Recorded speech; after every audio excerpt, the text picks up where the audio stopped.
નમસ્કાર મિત્રો, ચાલો હવે આપણે ધોરણ 12 ચેપ્ટર નંબર 4 રાસાયણિક ગતિકી જેમાં આગળ અભ્યાસ કરશું. તો ટોપિક છે વેગ અભિવ્યક્તિ અથવા વેગ નિયમ અથવા વિકલનીય વેગ સમીકરણ અને વેગ અચળાંક. તો સૌથી પહેલાં આપણે વાત કરી હતી કે કોઈ એક સામાન્ય પ્રક્રિયા લઈએ. અહીં આપણે જે દર્શાવેલી છે એ પ્લસ બીબી અને નિપજ સી પ્લસ ડીડી. જેવી રીતના આપણે સંતુલનમાં એક જનરલ પ્રક્રિયા લેતા, એ જ રીતના આપણે સામાન્ય પ્રક્રિયા લઈ છીએ ત્યારે સરેરાશ વેગ સમીકરણ અને ત્વરિત વેગ, જેની અંદર આપણે પ્રક્રિયામાં જો તત્વયોગમિતિ એક જ હોય, સમાન હોય, તો આપણે એની તત્વયોગમિતિ વડે કંઈ ભાંગવાની જરૂર પડતી નથી. અને આગળ જોયું કે ઘણી બધી પ્રક્રિયામાં તત્વયોગમિતિ બદલતી હોય, એટલે કે પ્રક્રિયકની આગળ આપણે જે શબ્દ મોલ કહી છે કે આટલા મોલ નિપજ બની, 2 મોલ H2O, 3 મોલ H2O, તો એ 3, 2 જે કાંઈ આગળ આંક હોય છે એ પ્રક્રિયક અથવા નિપજની તત્વયોગમિતિ કહે છે, જે પ્રક્રિયક અને નિપજ બાજુ સંતુલિત અવસ્થામાં હોય છે. તો જો આ તત્વયોગમિતિ સમાન ન હોય તો આપણે એ જે તે તત્વયોગમિતિ વડે ભાંગવામાં આવે છે. જ્યારે વેગનું સમીકરણ રજૂ કરો છો ત્યારે એ તત્વયોગમિતિને ભાંગવામાં આવે છે. દાખલા તરીકે આપણે આનું જ વેગ સમીકરણ રજૂ કરવું હોય કેનું, આપણે જે આ સામાન્ય પ્રક્રિયા લીધી છે તો એ પ્રક્રિયક છે અને સ્મોલ એ છે એ એની તત્વયોગમિતિ છે, પ્લસ બી પ્રક્રિયક છે અને સ્મોલ બી એ એની તત્વયોગમિતિ છે. બરાબર. એવી રીતના નિપજ સી અને એની તત્વયોગમિતિ, એટલે કે C mall capital C, small D mall capital D. ધારો કે આપણે એક પ્રક્રિયા જ અહીંયા જોઈ છે, નીચે એક્ઝામ્પલ તરીકે આપી કે 2 મોલ એનો, તો એ 2 એની તત્વયોગમિતિ થઈ. પછી પ્લસ 1 મોલ ઓક્સિજન વાયુ, તો એ એની તત્વયોગમિતિ થઈ. બરાબર. તો આપણે તત્વયોગમિતિ સમાન હોય ત્યારે વેગ સમીકરણ જોયું, ને આવી રીતના તત્વયોગમિતિ જુદી હોય તો આપણે એની જે કાંઈ તત્વયોગમિતિ હોય, દાખલા તરીકે અહીં 2 છે તો આપણે જો એનું સમીકરણ લખવામાં માઇનસ શું કામ આવે છે એ આપણે ખ્યાલ છે કે પ્રક્રિયકની સાંદ્રતા ઘટે છે, એટલે -1/2 d/dt ઓફ NO. બરાબર. તો આ રીતના આપણે દર્શાવી છે. હવે આગળ આપણે અભ્યાસ કરવો છે વેગ અભિવ્યક્તિનો, વેગ નિયમનો અથવા વિકલનીય વેગ સમીકરણ કેવી રીતે લખાય.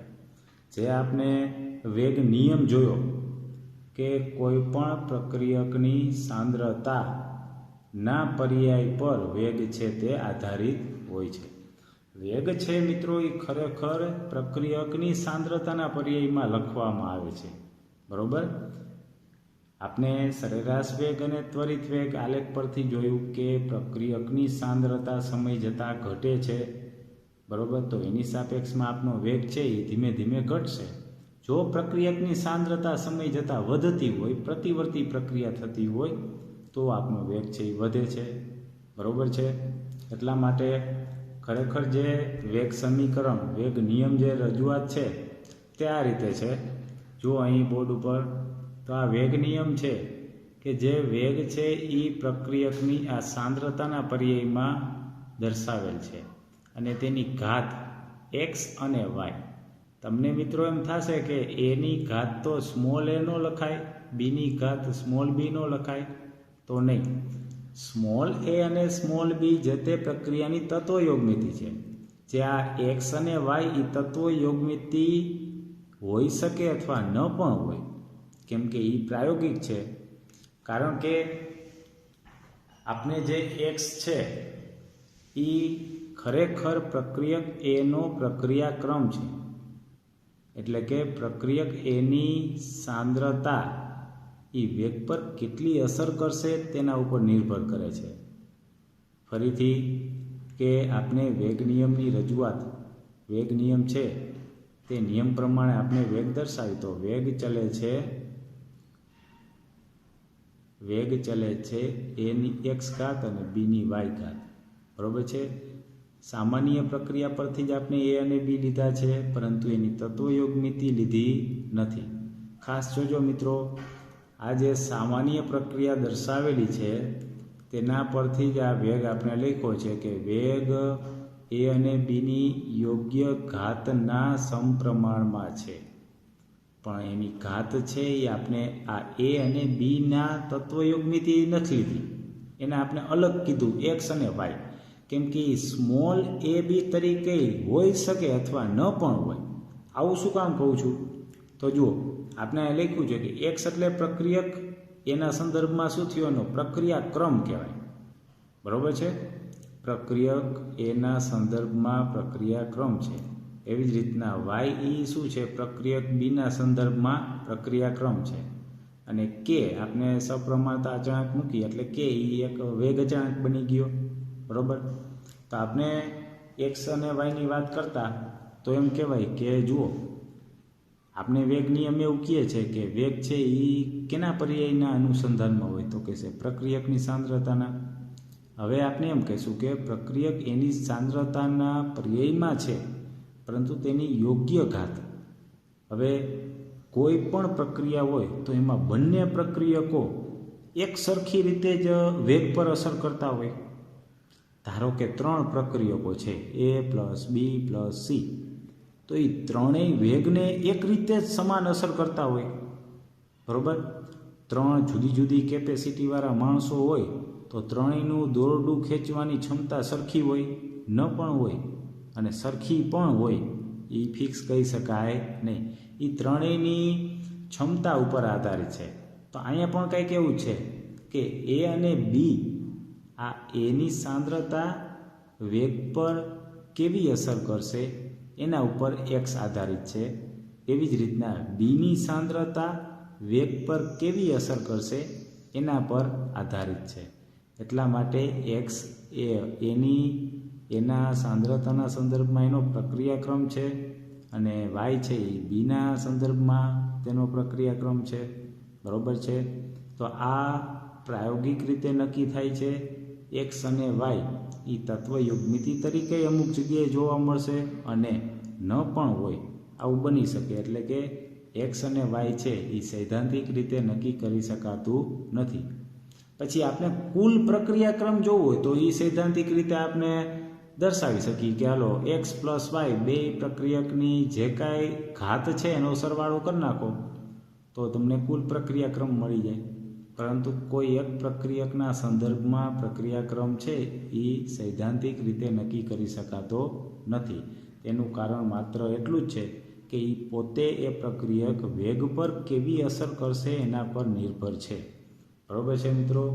એટલા માટે આપણે અહીંયા સ્મોલ એ અને સ્મોલ બી લખેલા નથી. સમજાઈ ગયું? તો આપણો આ જે વેગ નિયમ જોયો તો એ વેગ નિયમ છે. વેગનું નવું સૂત્ર છે વેગ બરાબર કે એની ઘાત એક્સ બીની ઘાત વાય. એટલે કે વેગ નિયમ પ્રક્રિયકની સાંદ્રતાના સમપ્રમાણમાં અને કેવું એની યોગ્ય ઘાત, બરાબર, એના સંદર્ભમાં જે એ અને બીની સાંદ્રતા છે. તો આગળ આપણે એક ઉદાહરણ જોઈ. આ ઉદાહરણ જુઓ, 2NO પ્લસ O2 નિપજ બને છે 2NO2. આપણે જે વેગનું સમીકરણ લખી, બરાબર, સરેરાશ વેગ નહીં, ત્વરિત વેગનું સમીકરણ દર્શાવી, ખાલી વેગ બરાબર પણ કહી શકાય, બરાબર -1/2 dNO/dt બરાબર -dO2/dt. હજી બરાબર નિપજના સંદર્ભમાં આપણે સમીકરણ દર્શાવવું તો બરાબર શું આવશે? +1/2 dNO2/dt. પરંતુ આપણે જે કહી છે કે વેગ નિયમ છે એ આપણે પ્રક્રિયકના સંદર્ભમાં દર્શાવો છે, એટલા માટે આપણે અહીંયા સુધી લખી. બાકી હજી અહીંયા બરાબર કરીને આપણે નિપજની સાંદ્રતાના વેગ પણ લખી શકીએ. તો આપણો વેગ નિયમ લખી બરાબર, વેગ નિયમ બરાબર કે એનો પ્રક્રિયક છે જેની એક્સ તરીકે ઘાત છે 2, બરાબર, આ ડાયરેક્ટ આપણે અહીંથી 2 લેતા નથી, આ પ્રક્રિયા માટે છે. હાલો એની તત્વયોગમિતિ જ એની જો ઘાત છે, બરાબર. પણ બધી જગ્યાએ એવું જરૂરી હોતું નથી. તો એનોની 2 ઘાત અને O2ની 1 ઘાત આ વેગ નિયમ થયો. આ વેગ બરાબર આપણે આ સૂત્ર લખ્યું. હવે ખાસ જોજો, આ વેગ બરાબર આપણે જે ત્વરિત વેગનું સમીકરણ લખતા આ એ છે, અને આપણે નવા વેગ નિયમ પ્રમાણે આ સૂત્ર લખ્યું. આ વેગ એટલે એની જગ્યાએ આ મૂકી શકો, -1/2 dNO/dt. જો એ ગાણિતિક સ્વરૂપ જ આખું દર્શાવો તો એ વિકલનીય વેગ સમીકરણ થયું. સમજાણું? અથવા O2ની સાપેક્ષમાં લખો કે -dO2/dt બરાબર KNOની 2 ઘાત O2ની 1 ઘાત. તો એ આખું થયું વિકલનીય વેગ સમીકરણ. એટલા માટે અહીં આપણે લખ્યું છે કે અહીં તત્વયોગમિતિ પ્રમાણે x અને y છે, બરાબર. આ તત્વયોગમિતિ પ્રમાણે જ x અને y છે. જે આપણે આ ઘાત કહેતા x અને y, અહીંયા સ્મોલ a b કેમ નથી લખ્યા? તો જો અહીંયા x અને y એ કોણ છે? તો કે છે એનોના 2 મોલ છે, તો એ 2 છે. અહીંયા O2ના 1 મોલ છે, તો O2ની 1 ઘાત છે. તો અહીં તત્વયોગમિતિ પ્રમાણે પાલન થાય છે. પણ બધી જગ્યાએ હવે જો આગળ જ આપણે બીજું ઉદાહરણ જોયું.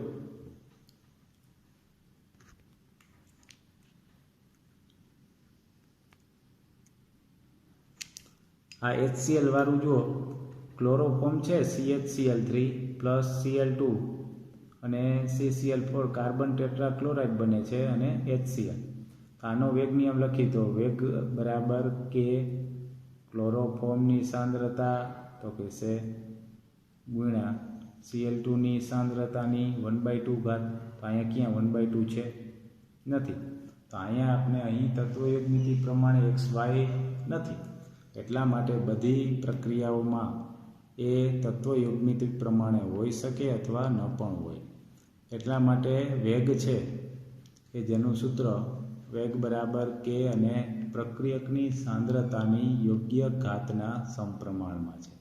અહીં વેગ નિયમ એટલે તમે -d ક્લોરોફોર્મની સાંદ્રતા છેદમાં dt. તો વિકલનીય વેગ સમીકરણ લખ્યું કહેવાય. સમજાય છે મિત્રો?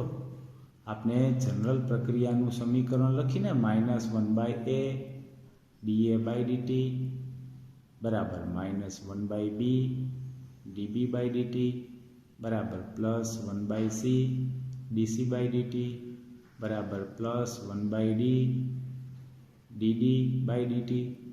એ રીતના એ વેગ જ થયો. તો એ વેગનું સમીકરણ અહીંયા આપણે ત્વરિત વેગવાળું દર્શાવો તો આપણો આ વિકલનીય વેગ સમીકરણ આખું થઈ ગયું, બરાબર. તો આ બંને ઉદાહરણ પરથી જુઓ, x અને y પ્રક્રિયક A અને Bની સાંદ્રતા વેગ પર કેવી અસર કરે છે તેના પર નિર્ભર છે. જે આપણે વાત કરી કે શરૂઆતમાં જ વેગ નિયમ જે દર્શાવ્યો, બરાબર. આ શરૂઆતમાં આપણે વેગ નિયમ જે દર્શાવ્યો કે વેગ બરાબર ABની યોગ્ય ઘાતના સમપ્રમાણમાં હોય છે. તો એ યોગ્ય ઘાત એટલે x અને y. તો આ x અને y બરાબર છે, જે વેગ પર કેવી અસર કરે છે તેના પર નિર્ભર છે. એટલા માટે x અને y તત્વયોગમિતિ હોઈ શકે અથવા ન પણ હોય. જે પ્રાયોગિક રીતે નક્કી થાય છે, સૈદ્ધાંતિક રીતે નક્કી કરી શકાતું નથી, બરાબર છે. એના માટે આપણે સાઈડમાં એક પેલું જે આપણે નાઇટ્રોજન ડાયોક્સાઇડ વાળું જોયું એનું આપણે ઉદાહરણ સમજાવી કે સાંદ્રતા પર વેગ કેવી અસર કરે છે. તો મિત્રો આ જુઓ,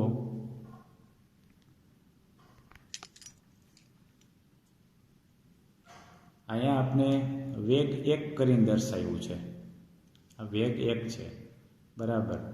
જો આપણે એનો વાળી જે પ્રક્રિયા લખી હતી એ જ છે, વેગ સમીકરણ જ છે એ જ, કે એનોની 2 ઘાત ને O2ની 1 ઘાત છે. તત્વ યોગમિતિ પ્રમાણે XY હતા ને એનું જ આપણે વેગનું સમીકરણ લીધું છે. એટલા માટે લીધું છે. અહીં આપણે શું કરી, સાંદ્રતામાં કંઈક ફેરફાર કરી જેથી વેગ પર કેવી અસર થાય તે આપણે જાણી. તો અહીં જુઓ, એનોની આ ઓટુની સાંદ્રતા આપણે ઓટું જ રાખી, બરોબર છે. ઓટુની સાંદ્રતા ઓટું જ રાખી. એનોની સાંદ્રતા શું કરી, 2 ગણી કરી, 2NO કાઉન્સની ઉપર 2 ઘાત, બરોબર. આને આપણે નવો વેગ કહી દીધો, વેગ 2. મૂળ જે હતો એ વેગ 1 છે. હવે આપણે એનોની સાંદ્રતા 2 ગણી કરી, ઓટુની સાંદ્રતા અચળ રાખી, એને આપણે હવે નવો વેગ કીધો 2. તો વેગ 2 બરાબર શું થયું, અહીંયા 2ની ઘાતે લાગે ને, 2નો વર્ગ શું થાય 4, 4ને કોમન કાઢી નાખ્યા, કે એનોનો વર્ગ તો એનોનો વર્ગ અને ઓટું ઓટું. તો આ પદ આખું મૂળ વેગ 1 થઈ ગયું. આટલું કે એનોનો વર્ગ ઓટુની સાંદ્રતા એના બરાબર આટલા બરાબર શું લખાય, પાછું વેગ 1 લખાય. તો વેગ બીજો પછીનો વેગ, અંતિમ વેગ કેવો મળ્યો સાંદ્રતામાં ફેરફાર કર્યા પછી, તો કે છે પ્રથમ એક વેગ હતો એના કરતાં 4 ગણો થયો. સમજાણું? મૂળ વેગ 1 હતો. જો ફરીથી જુઓ, આપનો જે ઉદાહરણ જોયું એ જ પ્રમાણેનું આ વેગનું સમીકરણ લખ્યું, જેને આપણે કીધો વેગ 1, બરાબર. આ પ્રારંભિક વેગ. હવે આપણે એનોની સાંદ્રતા ખાલી 2 ગણી કરી, તો નવો વેગ બીજો મળ્યો અને 2નો વર્ગ 4, એ 4 કોમન કાઢી, એટલે પાછું અહીંયા જે હતું એ સમીકરણ બરાબર વેગ 1 લખી શકાય. તો નવો વેગ છે એ પ્રથમ વેગ કરતાં 4 ગણો થયો. સમજાણું મિત્રો? આ રીતના સાંદ્રતાના ફેરફારથી વેગ પર અસર જુદી જુદી થાય છે. ત્યારે જો ઓટુની સાંદ્રતાથી કાંઈ ફેર નથી પડતો, કેમ કે એની સાંદ્રતા અચળ રહે છે. એટલા માટે બધી પ્રક્રિયાઓમાં બધા પ્રક્રિયકોની વેગ પર અસર જુદી જુદી હોઈ શકે છે.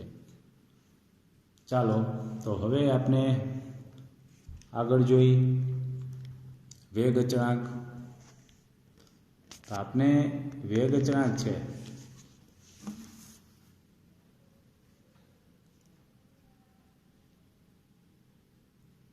જો વેગ અચળાંક. હવે તો આ વેગ અચળાંક એટલે તો કે કેને કરતા કરી નાખો. વેગ બરાબર કે એ અને બીની યોગ્ય ઘાતના સમપ્રમાણમાં જે છે, બરાબર, તેમાં કે એ શું છે, વેગ અચળાંક છે. તો બસ આપણે એ અને બીની સાંદ્રતા જો એકમ લઈ લઈએ, 1 મોલર લઈ લઈએ, તો વેગ બરાબર કે ને ઓલું તો એ અને બી તો 1 થઈ ગયું ને. 1 મોલર સાંદ્રતા લઈ 1 એકમ લઈ એટલે વેગ બરાબર શું થયું, ખાલી કે થયું. તો કે એ તાપમાન પર આધારિત છે, સાંદ્રતાથી સ્વતંત્ર થઈ ગયું. કારણ કે વેગ તો આપણે પ્રથમ કીધું તાપમાન પર આધારિત છે અને તાપમાનની વેગ પર અસર થાય છે, બરાબર. ઉષ્માશોષક પ્રક્રિયા હોય તો તાપમાનનો વધારો છે એ ફાયદાકારક છે, વેગ ઝડપી બનાવે છે. એટલા માટે વેગ તાપમાન પર આધારિત હોય તો કે પણ તાપમાન પર આધારિત થાય. જ્યારે કે સાંદ્રતાથી કેવું થઈ ગયું, સ્વતંત્ર થઈ ગયું, બરાબર છે. ત્યાર પછી પ્રક્રિયાક્રમ એટલે શું, તો કે છે પ્રક્રિયાક્રમ એટલે જે આપણે વેગ નિયમના સૂત્રોમાં x અને y જેનો સરવાળો કરી નાખો, એટલે કે કુલ પ્રક્રિયકોના પ્રક્રિયાક્રમનો સરવાળો કરતાં જે કુલ પ્રક્રિયાક્રમ મળે, એટલે કે n કીધું એને. n એટલે કુલ પ્રક્રિયાક્રમનો સરવાળો. તો એ પ્રક્રિયાક્રમ થયો, આપેલી રાસાયણિક પ્રક્રિયાનો કુલ ક્રમ થયો, બરાબર છે. અથવા ખાલી પ્રક્રિયાક્રમ પણ કહેવાય. તો n બરાબર x પ્લસ y. આ કુલ પ્રક્રિયાક્રમ પૂર્ણાંક અથવા અપૂર્ણાંક અથવા શૂન્ય પણ હોઈ શકે છે. દાખલા તરીકે કોઈ પ્રક્રિયા માટેનું વેગનું સમીકરણ આવું હોય કે એની 3/2 ઘાત બીની -1, તો કુલ પ્રક્રિયાક્રમ શું થયો, તો કે છે ઘાતનો સરવાળો કરી નાખો, પ્રક્રિયકોની સાંદ્રતાની જે ઘાત છે તેનો સરવાળો કરી નાખો. 3/2 -1 બરાબર 1/2. તો આ કુલ પ્રક્રિયાક્રમ થયો. આપેલી રાસાયણિક પ્રક્રિયાનો કુલ આ પ્રક્રિયાક્રમ થયો, બરાબર છે. ચાલો, થેન્ક યુ.